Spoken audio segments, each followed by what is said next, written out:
So as we come to chapter 10, so again, we see there's a pause and a change of scenery in John's vision between the sixth trumpet and the seventh.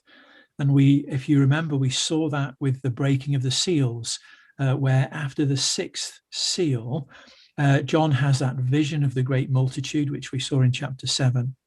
And we see again something similar, that the trumpets have sounded. We're waiting for the seventh, and John has now this vision, and he describes it as a mighty angel holding a little scroll.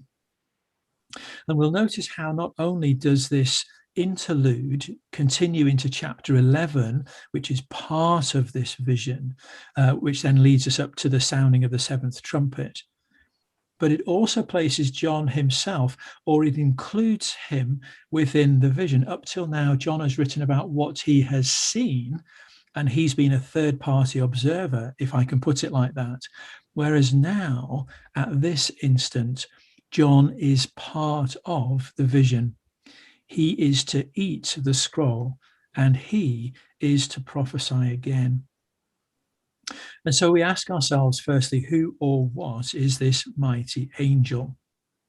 And if we remember back to the vision in chapter 1 and the vision in chapter 4, we see much repeated here surrounding the description of this angel. We see the rainbow, which we saw in chapter 4. We see fiery pillars and a face like the sun, which we saw in chapter 1. And so that leads us to ask the question, which might appear to be the obvious question: is this Christ? And our very quick response might well be to say, yes, it is. But as we look closely, we'll see that there are also some differences in not just the words that John uses, but in the description that he gives, that might consider us to think about a different conclusion, as it were. Firstly, we see John says, "Then I saw another mighty angel." So it's not the same one.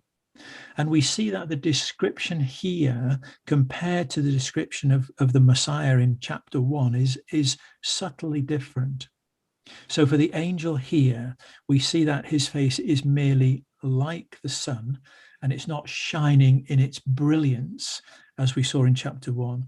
And also here, the legs of the angel are like fiery pillars and not like bronze glowing in a furnace, again, as we saw in chapter 1. So who is this mighty angel? Some commentators would say it's Christ. Many would say it's not, but it's just a mighty angel, a messenger from God. Some might attribute it to Michael, the archangel, who appears to Daniel in his visions. We can't quite be sure, but the majority would tend to lead us to thinking this is not the Messiah, but this is a mighty angel who clearly has authority from God. So maybe it's someone like Michael. And we see that this angel has a little scroll. This isn't the scroll that we saw, which had the 7 seals on. This scroll is open and it's small. It's described as small. And John sees the angel standing with a foot on the land and a foot on the sea. That symbolism of God's authority over all creation. This mighty angel has authority from God. So the message it brings has authority over creation. And John hears these 7 thunders. The 7, when he shouted, the voices of the 7 thunders spoke. And John is just about to write this down. And we see that he's told not to. And so we, readers today, and maybe even John's first readers then, are left wondering what are these, or what were these 7 thunders? Was this going to be another series of 7? So we've had the 7 seals, the 7 trumpets, there's the 7 bowls to come. Is this, or was this, to be another series of 7 judgments? Like I say, we see something within this again of Daniel's vision, where Daniel has this vision and he is told to seal up the vision because it refers to the distant future. And I guess we can speculate, and the commentators do, but the ultimate conclusion is we just don't know.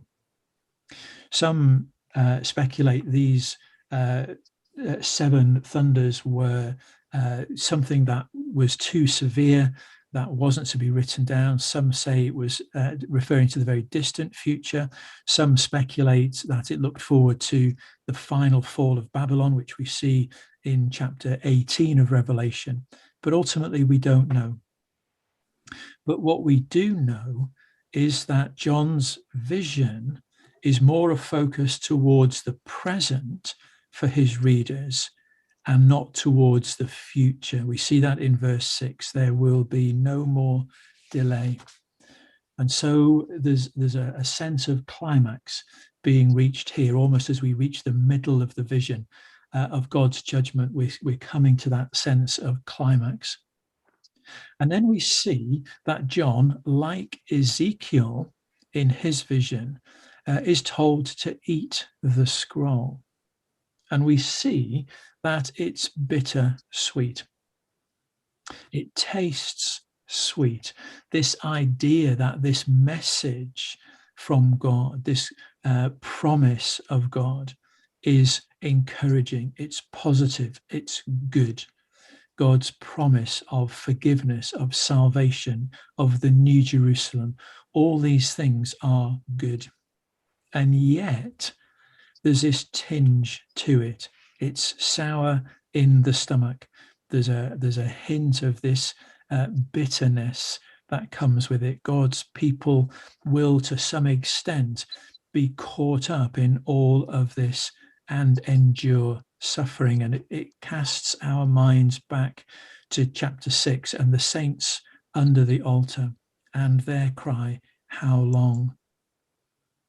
So this scroll, symbolic of a message being given, and John is told now to prophesy, or to prophesy again to many peoples and nations and languages. So although he's in exile on Patmos, in a sense, that his ministry is not sort of ended, it's not finished, it's not over. He has still a ministry to offer. We don't know what that is, whether his prophesying to this many peoples, languages, and nations is the act of writing this vision down. Maybe it was something else. But maybe this reminds us, maybe it reminds his first hearers of the words of Jesus, that great commission, we often call it, to the church, to the people of God. Go into all the world and make disciples of all nations with all of my authority. And so I'll stop there.